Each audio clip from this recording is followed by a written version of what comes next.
भविष्य में हमारे साथ क्या कुछ होने वाला है, उसके लिए मैं कुछ आपको कुछ कथाओं का वर्णन करता हूं और उसके बाद आप समझ जाएंगे कि आपकी ज्योतिष क्या है। क्योंकि जिज्ञासा सबको है कि आने वाले कल में मेरे साथ क्या होने वाला है। दो दोस्त थे, दोनों में बड़ी मित्रता थी, परंतु एक बहुत ही पैसे वाला था और एक बहुत ही गरीब और दरिद्र था। लेकिन जो गरीब था उसकी नीयत खराब थी। वो हमेशा अपने पैसे वाले दोस्त की दोस्ती से ज्यादा उसके पैसे पे नजर रखता था। याद रखना, सुंदर स्त्री और पैसे वाले आदमी का कोई दोस्त नहीं होता है। आपको बहुत अजीब बात लगेगी, लेकिन ये परम सत्य है कि पैसे वाले के जितने भी दोस्त होते हैं वो सिर्फ उसके पैसे तक होते हैं। सब पूछेंगे आप कैसे हैं, बोलो। सब पूछेंगे आप कैसे हैं जब तक जेब में पैसे हैं। सब पूछेंगे आप कह रहे हैं जब तक जेब में पैसे हैं। जिस दिन पैसा निकल गया उस दिन अपना साया भी साथ देने वाला नहीं है, बल्कि अपने जानने वाले भी दूसरी गली से जाएंगे कि कहीं ऐसा ना हो 10-20 मांग ले। ऐसे वक्त में भगवान के सिवा कोई भी साथ देने वाला नहीं है।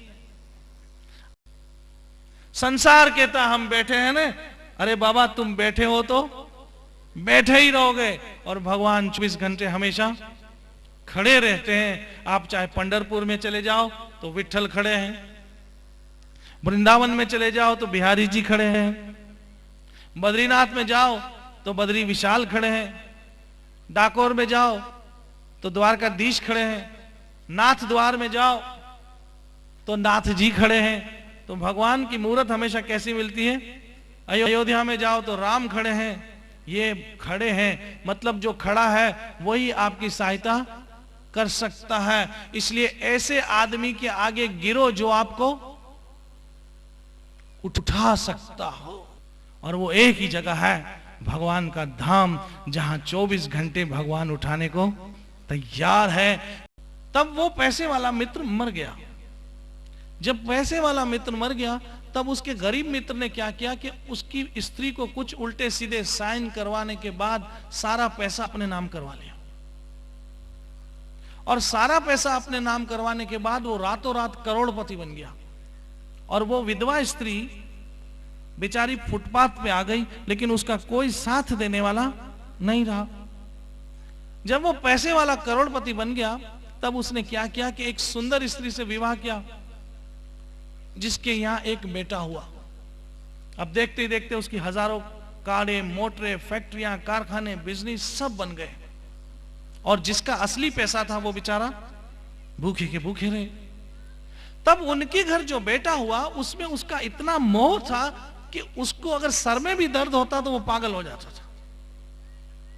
लेकिन कुदरत का कुछ ऐसा करने हुआ कि उस बेटे को एक ऐसी बीमारी लग गई जिसका कहीं कोई इलाज नहीं था। फलाने डॉक्टर के पास जाता, 2 लाख रुपए फीस भर के आ जाता, लेकिन बीमारी ठीक नहीं होती। फलाने डॉक्टर के पास जाता, 5 लाख का ऑपरेशन करा के आता, लेकिन बीमारी ठीक ना होती। ऐसे करते करते उसका बिजनेस से भी ध्यान कम हो गया, धंधे से भी क्या ध्यान कम हो गया, और बच्चे के इलाज के पीछे देश विदेश फिरते फिरते फिरते उसकी ये हालत हो गई कि उसके नौकर बेईमानियां करने लग गए। कभी ये नौकर 30 लाख का घपला कर जाए, कभी वो नौकर 40 लाख का घपला कर जाए। ऐसे वो बच्चे की बीमारी के पीछे उसके करोड़ों रुपए चले गए, और करोड़ रुपए जाने के बाद उस बच्चे के इलाज कराने के चक्कर में कभी उसको एक फैक्ट्री बेचनी पड़ती, कभी उसको एक कारखाना बेचना पड़ता, कभी मोटरें। ऐसे करते करते एक दिन ऐसा आया कि जिस झोंपड़े में वो रहता था फिर वहीं चला गया, सब बर्बाद हो गया। जब वो झोंपड़े में चला गया तब रात को देखा कि जिस जगह पे उसने अपने उस बेटे को सुलाया था उस जगह पे उसका वो मित्र सोया हुआ था, जिसका उसने पैसा हड़प लिया था। उसने देखा, अरे ये तो मेरा बेटा नहीं है तो कौन है? मेरा वो मित्र है। तब उसने कहा कि अरे तुम यहां पर, तुम कौन हो? बोला मैं तुम्हारा वही मित्र हूं जो तुम्हारे बेटे के रूप में आया, और बेटे के रूप में आने के बाद मैंने अपना पैसा अपने ऊपर ही खर्च किया। राधे कृष्ण बोलिए।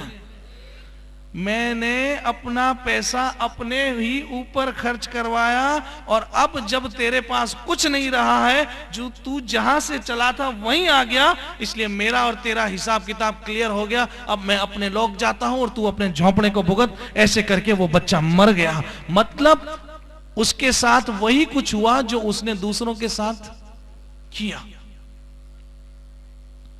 आज मैं आपको स्पष्ट कर देता हूं कि भविष्य में आपके साथ वही कुछ होने वाला है जो आज आप दूसरों के साथ कर रहे हो। याद रखना, क्योंकि नेचर, प्रकृति अपना रंग जरूर दिखाती है। ये जो प्रकृति है ना, ये प्रकृति अपना काम खुद करती है। इसलिए जो अपराध, जो पाप, जो बेईमानियां, जो झूठ, जो असत्य, अधर्म पे चल रहे हैं, ये मत देखना कि भगवान उनको नहीं देख रहा है या भगवान उनका कुछ बिगाड़ नहीं सकता है। भगवान तो मात्र उनकी क्या कर रहा है जी? लकीरें गिन रहा है।